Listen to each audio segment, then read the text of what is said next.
Yeah, 27. Episode 27. It is, yeah. And, oh gosh, so, normally in these episodes I talk about the previous week's training and the next week's training, right? And kind of the highs and the lows. Well, this has been a bit of a difficult couple of weeks. Yeah. 2 weeks ago, I was doing one of the training sessions, the fartleks, felt a pain in my calf, left calf. Yeah. And basically couldn't run through it, didn't get rid of it. Had to do a DNS for Edmonton. And I think that was a smart move. Yeah, hindsight, I think so. Had one session of cupping, which I thought maybe would, pull it through, but it didn't. Right. Okay, so maybe we could describe the injury for the viewers. I think it's not an uncommon one for runners.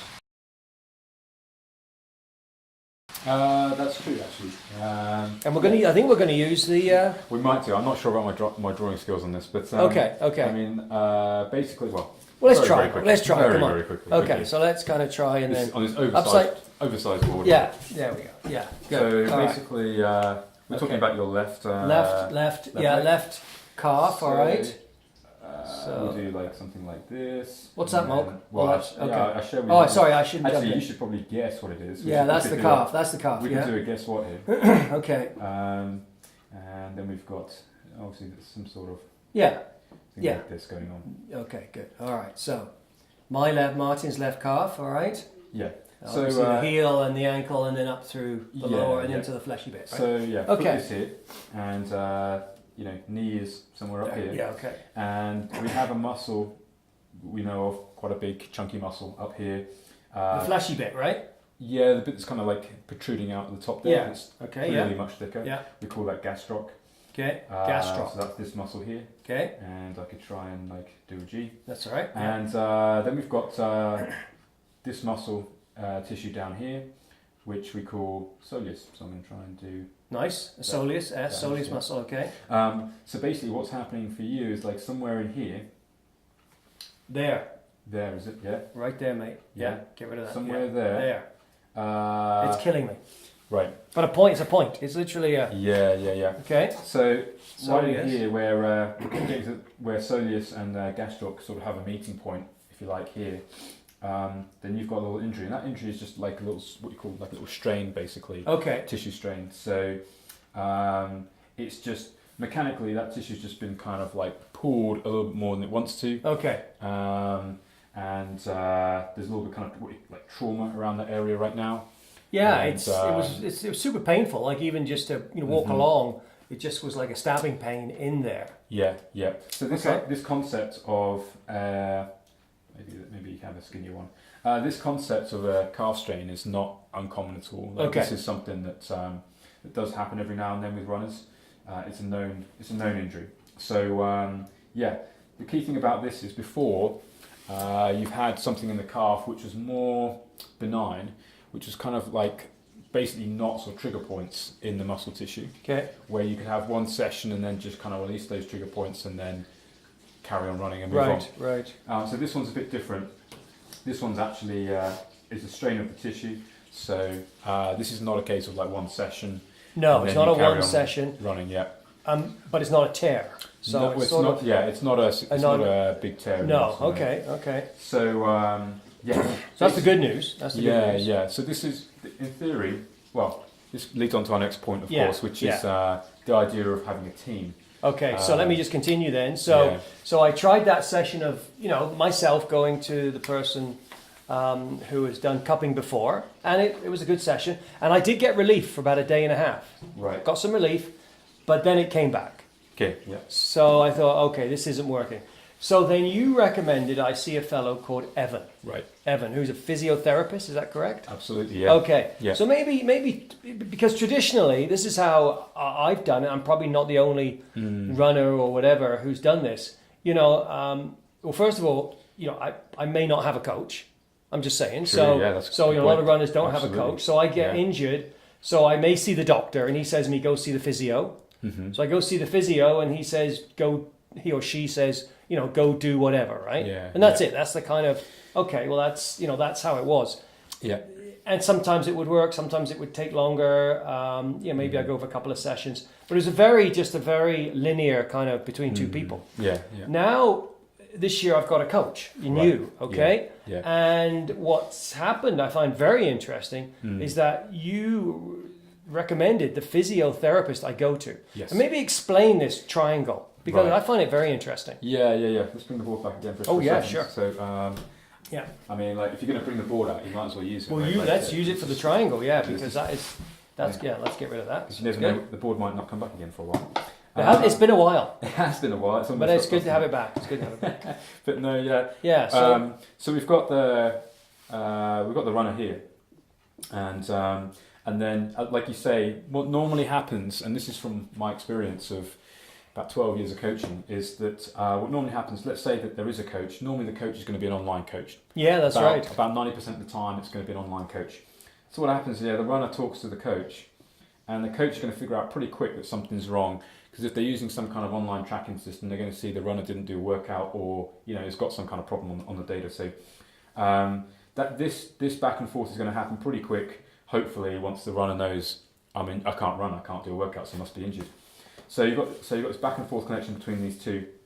And normally, what happens is, in most cases, is the coach then just says, right, okay, you've got to go and find someone to help you. Town or whatever. Because I'm a coach, I just give you workouts. Yeah, so find a physio. Yeah, so then the runner goes off over here somewhere, and they try and locate a therapist, right? Therapist, yeah. Or maybe a sport med doctor or whatever. Whatever, yeah. But and then they have their communication like this, and then it kind of comes around back between the runner and the coach. Yeah. And probably, somewhere in all that, something gets lost. Well, to be honest, you got the runner, and I, sort of generalised, but I mean, some of the terms that are used, whatever. So, You've got the therapist kind of dumbing things down maybe too much, or the runner just not understanding. Yeah, that's right. You don't quite hear it right. Yeah, okay. So that's normal, but... Yeah, well, the system, I don't believe in that system, personally. I don't think it's optimal. Yeah. So I think the best way, and this is just really looking at the way it's done in elite sport, is that actually we have like a triangle of three people. So we have the coach here, and then the therapist is right here. There, yeah. And this, as I said, could be the doctor and not a therapist, whatever. And then what we have is kind of a dialogue going between all of us. Yeah. So we have like runner first off is going to say to the coach, "Hey, look, something's wrong." So we're going to, but then the coach then goes to the therapist and says, "Right, okay. I got a runner here who's got X, Y, Z going on." So there's dialogue between these guys. What did you find? You'd say to him, "What do you find? What do you think?" Yeah. And then you can imagine. So then, as a coach, I hook up the therapist and the runner. To work together, which is like what you do. What we do with that? Yeah, that's right. And then this dialogue is happening here as well. So basically, the runner's speaking to both parties. Yeah. And as you can see, each person's speaking to the two other parties. So there becomes like one unified story. Yeah, not a mission, not a. Yeah.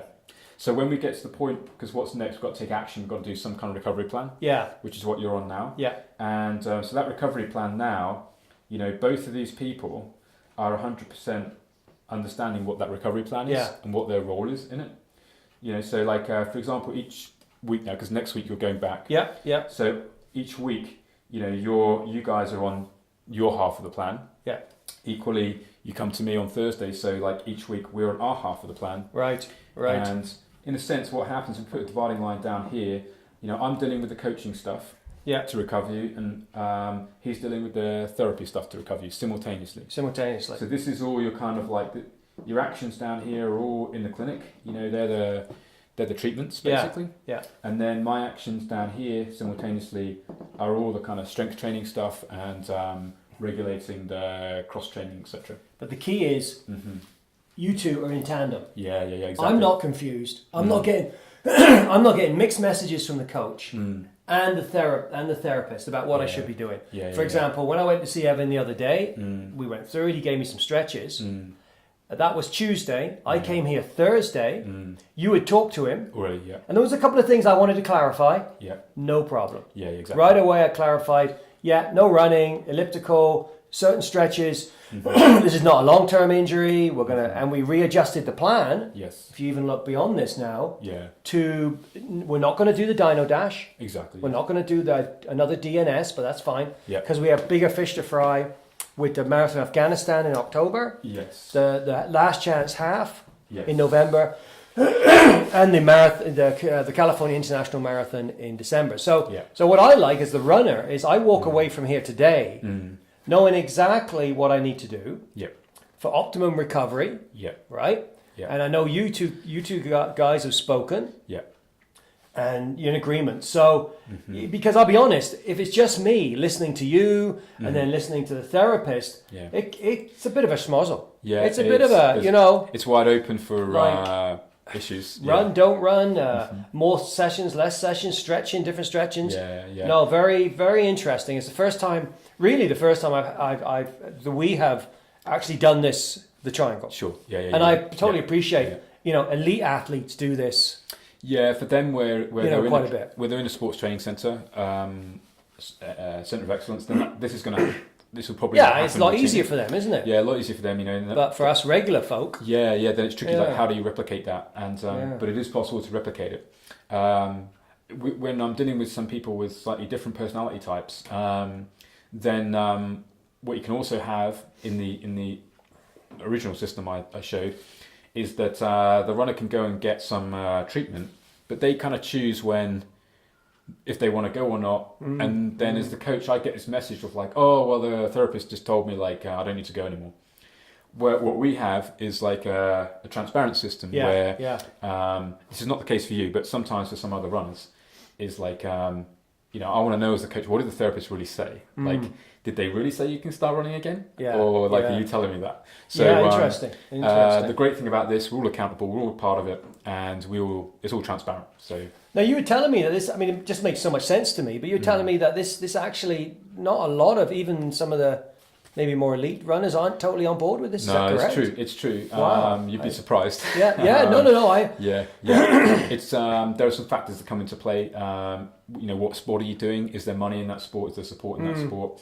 And then also the psychology of the athlete themselves. Well, I was going to say, is it the issue sometimes where the athlete thinks they know more sometimes than the coach? No, I'm just saying, right? I know, you're telling me this, but I know. It is like that sometimes. But also it's just, it's not even as dark as that. Normally it's just the enthusiasm of the runner.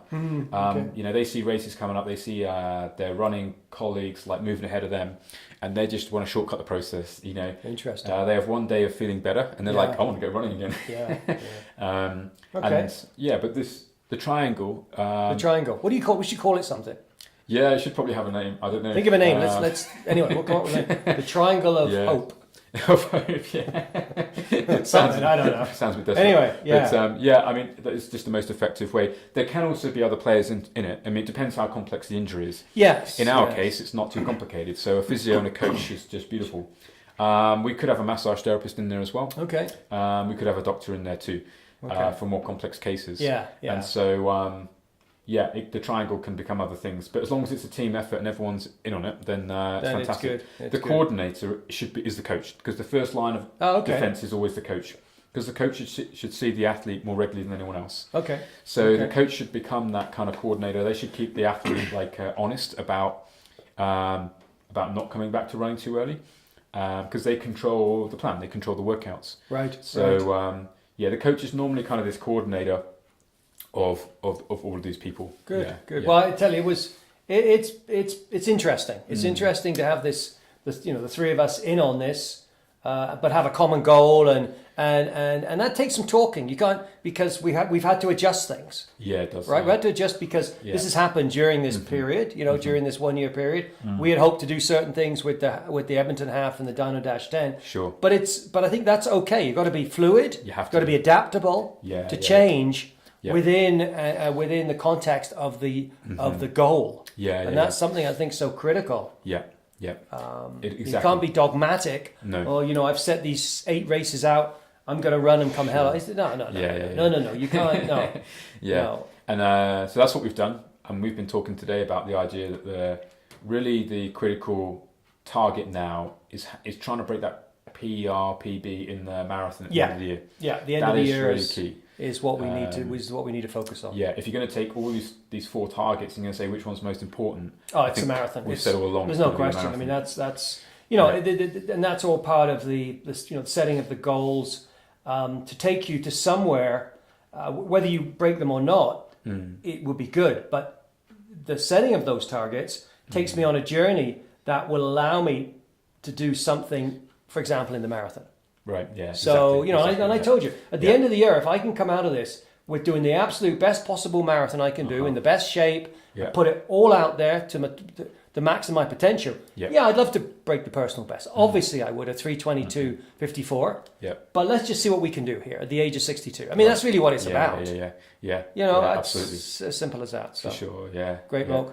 So that's where we're at. Good. We'll, I guess in the next episode. I'm feeling a bit better now. So yeah. Let's see in a week's time and see what progress. What the triangle of hope has done.